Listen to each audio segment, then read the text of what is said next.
চট্টগ্রামে তালিকাভুক্ত সন্ত্রাসী ও আলোচিত তাসফিয়া হত্যা মামলার পলাতক আসামি ইমতিয়াজ সুলতান ইকরামকে তার সহযোগী সহ গ্রেপ্তার করেছে র্যাব। ভোরে অভিযানে তাকে এক সহযোগী সহ গ্রেপ্তার করেছে র্যাব। উদ্ধার হয়েছে বিদেশি আগ্নেয়াস্ত্র ও গোলাবারুদ। এদিকে জঙ্গল সলিমপুরে পিটিএ র্যাব সদস্য হত্যার ঘটনায় 10 জনকে গ্রেপ্তার করা হয়েছে। দীর্ঘ সময় দুবাই থেকে চট্টগ্রামের বায়েজিদ বোস্তামি, অক্সিজেন ও মুরাদপুর এলাকার বিভিন্ন ব্যবসায়ীর কাছে ফোন দিয়ে চাঁদা দাবি করতেন সন্ত্রাসী ইমতিয়াজ সুলতান ইকরাম। ভয়ভীতি ও প্রাণনাশের হুমকি দিয়ে আদায় করতেন অর্থ।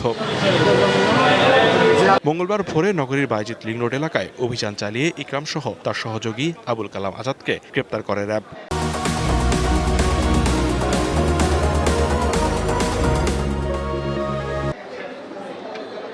এ বিষয়ে বুধবার দুপুরে চট্টগ্রামের চাঁদগাঁও কার্যালয়ে আয়োজিত সংবাদ সম্মেলনে র্যাব জানায়, ইকরাম আলোচিত তাসফিয়া হত্যা মামলার অন্যতম আসামি এবং সন্ত্রাসী বড় সাজ্জাদের অনুসারী। অভিযানে 2টি বিদেশি পিস্তল ও বিপুল পরিমাণ গোলাবারুদ উদ্ধার করা হয়। তাসফিয়া হত্যাকাণ্ডের যে বিষয়টা ছিল সেখানে ইকরাম হচ্ছে 5 বা 6 নম্বর আসামি ছিল। তো সে এজাহারনামীয় আসামি ছিল, বাট গ্রেপ্তার হওয়ার ভয়ে সে দুবাই চলে যায়। ইকরাম যে সন্ত্রাসীটা গতকালকে আমরা গ্রেপ্তার করেছি, সে এই সাজ্জাদ গ্রুপের একজন কুখ্যাত সন্ত্রাসী ছিল।